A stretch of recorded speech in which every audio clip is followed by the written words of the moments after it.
Shutting down a school for fear of a school shooting is serious business, but when the Department of Homeland Security contacted police in Elizabeth, Colorado, they did just that on Friday. In the end, investigators found nothing credible, but the police chief was surprised, calling the initial tip from Homeland Security a first. 9 News reporter Nelson Garcia talks to an expert about this evolution of preventing an attack.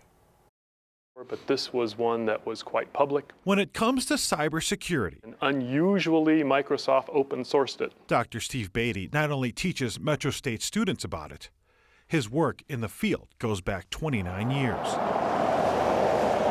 But when he heard about what happened at Elizabeth High School on Friday, But this is my first experience with it coming down to such a local, such a small, in comparison area. he's surprised the Department of Homeland Security contacted Elizabeth Police when it detected a specific threat to the high school. DHS is continuously monitoring pretty wide swaths of the internet overall. Investigators determined the threat was not credible. Tipping our hand is going to make our work more difficult. Beatty says it's all made possible by the Patriot Act, which allows for surveillance of domestic terrorism, defined as endangering human lives.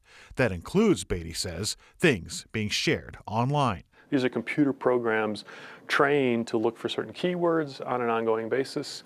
A little bit of what we might call machine learning or artificial intelligence may even be applied. Beatty says automated and real eyes look over public spaces like Facebook and other social media where people leave comments or communicate. A very wide variety of places that remain public, that people use, and sometimes people aren't even aware of the public nature of what they're doing. But he does say the Patriot Act protects people's private data, including direct messages. We have certain types of privacy controls in place. However, if there are subpoenas or warrants or those sorts of things, then those types of communications can be monitored.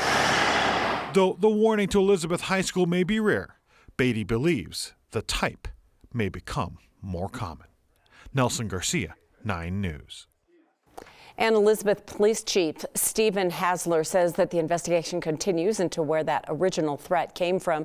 He is working with the FBI as the high school reopened this morning.